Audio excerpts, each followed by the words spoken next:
আসসালামু আলাইকুম। হ্যালো দর্শক, আমরা যারা ডেয়ারি খামার করি, আসলে যদি আপনি খামার করতে চান তাহলে আপনার যদি গরু সুস্থ থাকে, খাবার ব্যবস্থাপনা ঠিক থাকে এবং ম্যানেজমেন্ট ঠিক থাকে, ইনশাল্লাহ আপনি লাভবান হবেন, কোনো দিন ঠকবেন না। আর একটা কথা হলো যে আমরা যারা ডেয়ারি খামার পরিচালনা করতে চাই, ভালো ভালো বকনা, ভালো গাভী নিয়ে পরিচর্যা করতে চাই, লালন পালন করতে চাই, আসলে তাদের মেন একটা কথা বলবো, 10টা নিয়ে যখন শুরু করলেন আপনি, তখন রোগ ব্যাধি দিয়ে খাবার ব্যবস্থাপনা ঠিক না, রোগ ব্যাধিতে জর্জরিত হয়ে গেছে, বেশি না করে আমি অল্প দিয়ে শুরু করব।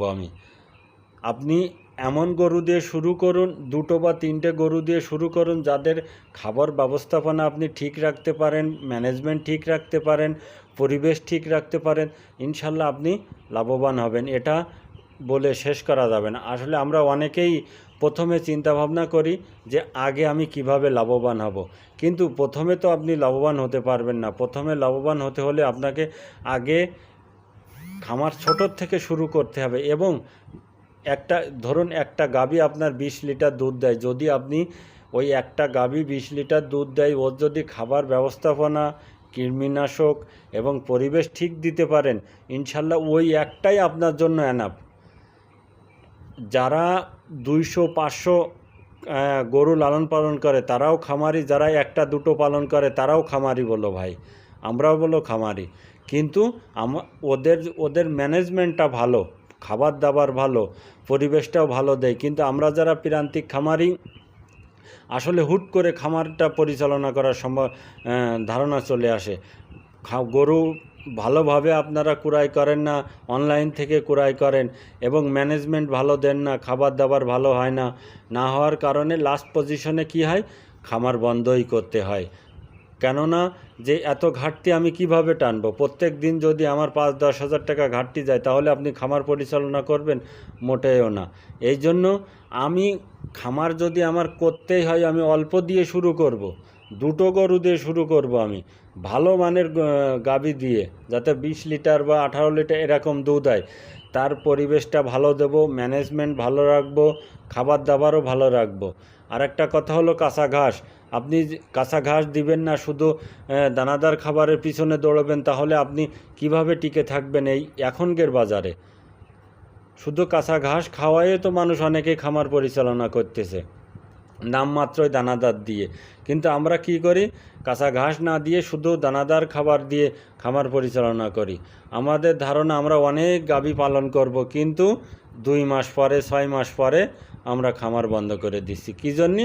তাদের খাবার দাবার ভালো না, আপনার ম্যানেজমেন্ট ভালো না, পরিবেশ যদি না ভালো হয়, তাহলে আপনি কিভাবে খামার টিকিয়ে রাখবেন? অনেকে দেখেন পুরো আবদ্ধ করে খামার পরিচালনা করে, কোনো আলো বাতাস ওর ভিতর ঢোকে না, 24টা ঘন্টা ফ্যানের বাতাসই খাতি থাকে গরুটি।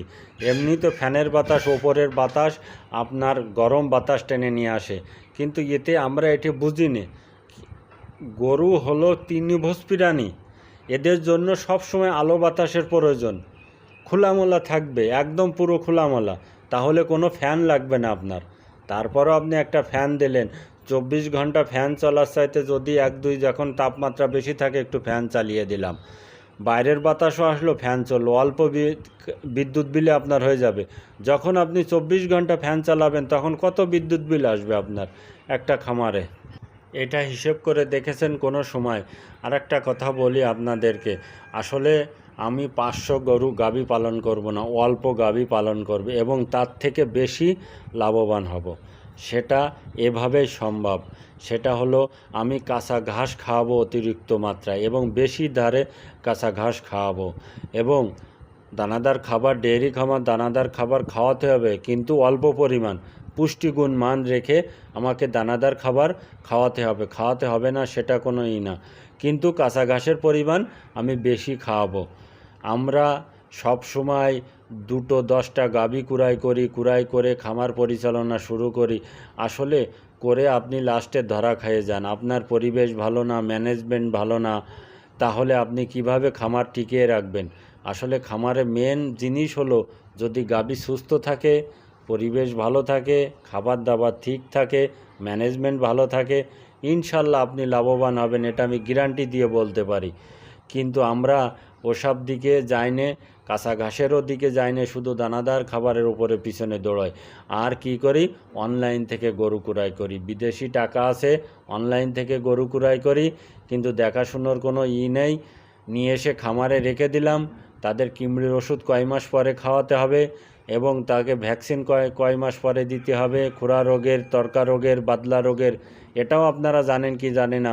কিন্তু আসলে মেন জিনিস এইগুলো, কেননা মানুষেরও যেরকম রোগ ব্যাধি, গরুদেরও এরকম রোগ ব্যাধি।